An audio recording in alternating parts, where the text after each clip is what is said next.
Hi und willkommen bei Work in Progress. Dieses Mal geht es hauptsächlich um den Generator fürs Chaos Communication Camp. Der ist jetzt kürzlich fertig geworden, ungefähr 2 Wochen vor Campstart, relativ knapp, aber ich hoffe mal, Leute haben trotzdem noch Spaß dran, den zu benutzen und ich würde euch gerne eine kleine Tour durch den Generator geben. Wenn ihr den aufmacht, den findet ihr unter cccamp19.bleeptrack.de. Dann findet ihr folgendes, eine Webseite, wo erstmal 3 Raketen generiert werden und die sind eben angelehnt an das offizielle Design. Dann gibt es einmal den Button Generate Rockets, wo ihr einfach neue Raketen machen könnt, so viel ihr möchtet. Nächste, wie ich denke, besonders spannende Funktion ist, dass man eigenen Text eingeben kann.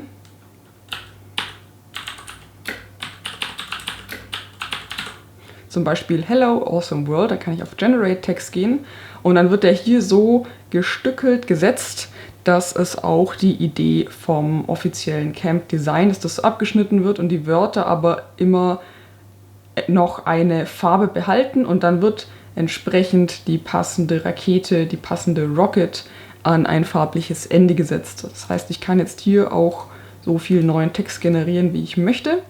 Ich kann aber auch zum Beispiel sagen, Text ist jetzt cool, aber die Rockets gefallen mir nicht und kann wieder auf Generate Rockets gehen und bekomme dann neue Raketen. Genau, manchmal kann es passieren, dass die sich überlappen. Das überprüfe ich ehrlich gesagt nicht und wenn es jemandem nicht gefällt, kann man ja einfach nochmal auf Generieren klicken. Genau, ich kann den Text auch wieder löschen, dann bin ich hier wieder am Standard. Und was man jetzt auch seit kurzem machen kann, ist einen Line Break zu forcieren, also einen Zeilenumbruch. Wenn ich sage Hello World und hier eine Tilde nach Hello setze. Damit forciere ich, dass immer praktisch auch wirklich in dem Moment am Wortende umgebrochen wird. Der Abstand hier wird aber immer noch zufällig generiert. Da ändert sich nicht viel dran. Genau, ansonsten, ich kann als normales Bild und als SVG speichern. Je nachdem, was ich machen möchte. SVG vielleicht für Stiftplotter, Schneidplotter, hochskalierten Druck. Egal, genau. Ein PNG geht theoretisch auch, wenn man hier einfach Rechtsklick Grafik speichern macht, kommt auch ein PNG raus. Genau, und wenn man das SVG runterlädt, muss man halt schauen, dass man die passende Schriftart hat, weil ich wandle die Schrift nicht in Pfade um. Genau, das ist eigentlich schon erstmal das Spannende. Und ich dachte, ich erzähle vielleicht mal noch ein bisschen, wie die Rockets generiert werden, vor allem die hier vorne. Die ist nämlich eigentlich ganz spannend. Das funktioniert nämlich folgendermaßen. Ich starte praktisch am Anfang mit einem Kreis und der oberen, der Spitze praktisch der Hülle. Das heißt, das sieht dann vielleicht irgendwie so aus.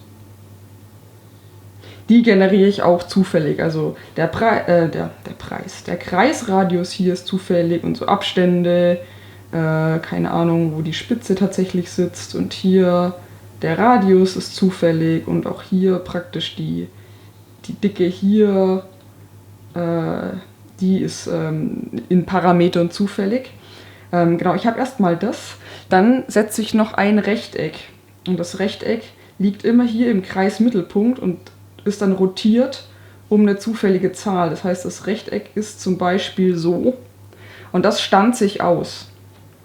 Das heißt, was dann übrig bleibt, ist praktisch das hier. Das fällt ja dann weg. Das fällt weg. Das fällt weg. Und dann bleibt erstmal die Form hier übrig. Die Ecken kann ich dann noch abrunden. Da gibt es mehr oder weniger vorgefertigte Methoden, die man dafür verwenden kann. Und jetzt fehlt praktisch noch der untere Teil. Da generiere ich erstmal diesen Unterbau. Der sieht ja in etwa krumm, etwas irgendwie so aus. Und von dem nehme ich jetzt auch ein Stückchen weg.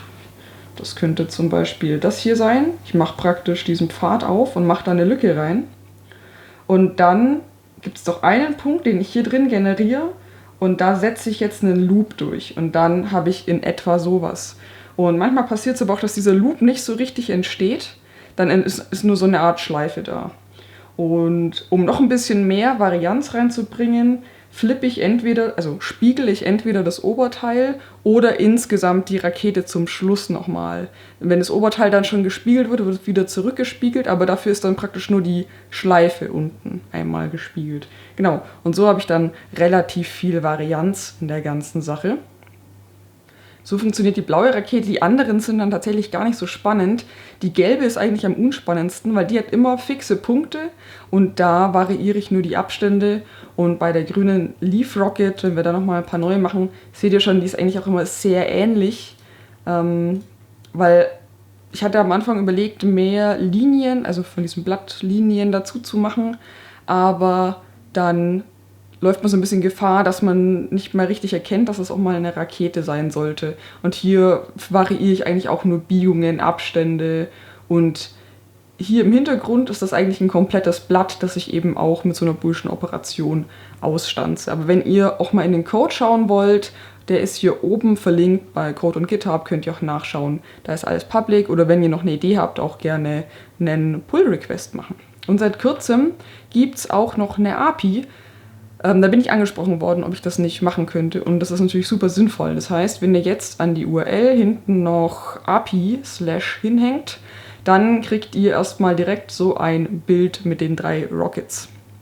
Ihr könnt aber auch noch selber ein bisschen Parameter angeben. Ihr könnt mit W und H die Größe setzen. Ihr könnt mit File-Type noch entscheiden, ob ihr eine SVG wollt oder vielleicht ein Bitmap oder ein JPEG. Weil je nachdem, was ihr damit anstellt, macht es vielleicht Sinn. Was auch noch geht, ist sowas wie Text.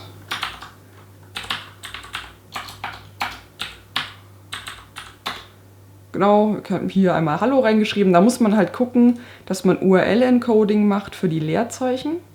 Und was dann noch ganz spannend ist,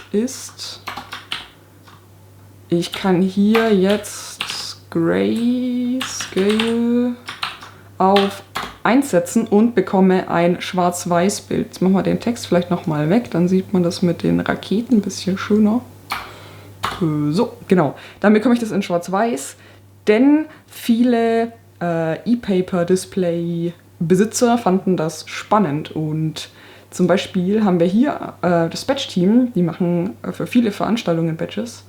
Die haben das hier auch mal ausprobiert, das ist eben auch ein E-Paper-Display. Und dann macht Graustufe vielleicht mehr Sinn, weil ich habe die Grau-Unterschiede halt auch so aufgeteilt, dass sie möglichst weit auseinander liegen, weil das Blau-Grün, Orange-Gelb liegt auf der Grauskala halt nicht so super weit auseinander, deswegen ist dann der Unterschied nicht so hoch und jetzt mit Grayscale dann eben schon.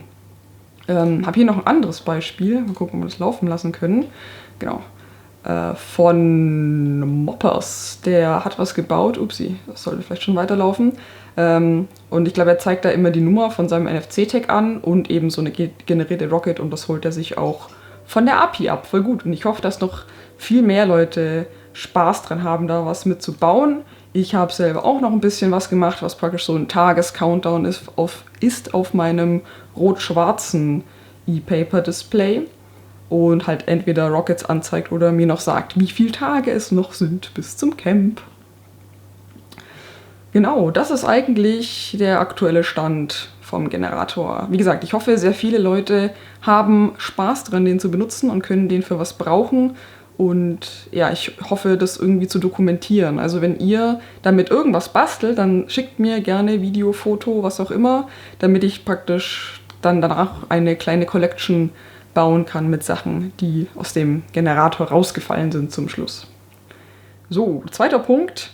Genau, die letzten Male ging es ja immer noch um diese Venensimulation. Da ist ein bisschen was passiert. Ich habe mir nochmal Gedanken darüber gemacht, wie das mit dem Stuhl weitergeht. Und ich habe jetzt zum Beispiel mal hier den Umriss für die Sitzfläche reingepackt und da mal so eine Simulation drüber laufen lassen. Genau, die sieht auch sehr schön aus. Hier haben wir zum Beispiel eine fertige und da überlege ich jetzt praktisch gerade, wie ich vorgehen möchte, um diese Schlitze zu integrieren, wo die Stuhlbeine reingesteckt werden. Und ich finde, die sieht schon ganz gut aus. Ich habe praktisch immer von Hand oft noch ein bisschen so Venenenden verlängert, dass die hier an die schwarze Linie langen noch, damit es da festgehalten wird. Genau, ich habe hier aber immer noch das Wobble-Problem und da ist momentan noch meine Lösung, dass ich praktisch, wo haben wir hier ein schönes Beispiel, vielleicht hier, dass ich die praktisch einfach von Hand verbinde und dann hier solche Loops schließe. Genau, dann ist das hier zu. Und wenn man das praktisch so an der Außenkante entlang macht, dann ergibt sich halt so eine zackige Outline, aber die passt, denke ich, optisch ganz gut dazu. Ich habe ja auch noch einige Tipps in den Kommentaren letztes Mal bekommen. Zum Beispiel, dass man das Holzstück, das man bearbeitet, eben hinkleben kann mit doppelseitigem Klebeband. Da habe ich ehrlich gesagt noch gar nicht dran gedacht, aber das ist eine gute Idee. Ich habe ein bisschen Angst, dass ich Klebereste auf dem Holzstück habe und die nicht mehr ordentlich wegbekomme, wenn ich ehrlich bin. Deswegen hoffe ich, dass ich das jetzt mit dem Verbinden lösen kann. Und ich habe auch die Feinheit ein bisschen zurückgesetzt. Das heißt, die Endpunkte hier sind ein bisschen dicker als vorher. Genau, ich verbinde die dann. Ich glaube, dann hat das ganze Ding insgesamt mehr Stabilität. Und ich denke, das funktioniert dann relativ gut. So, und ich habe noch eine Sache, die ich euch zeigen kann. Mal kurz gucken, dass ich nichts kaputt mache. Das wieder. Okay. Ich habe mir Stoff drucken lassen. Das ist jetzt 3 Meter lang, das geht ewig. Und genau, ich habe lauter Dreiecke generiert und da praktisch individuellen Stoff drucken lassen und mir eine riesige, kuschelige Decke draus gemacht. Und das kann ich generell sehr empfehlen. Wenn man generative Sachen macht, ist Stoffdruck eine sehr schöne Anwendung. Gut, ich glaube, das war's aktuell. Wenn ihr noch Wünsche und Anregungen zum Generator habt, lasst es mich wissen. Ansonsten freue ich mich drauf, wenn wir uns beim Camp sehen oder wenn ihr nicht beim Camp seid, dass wir uns das nächste Mal beim Work in Progress sehen. Also, macht's gut, bis zum nächsten Mal. Ciao!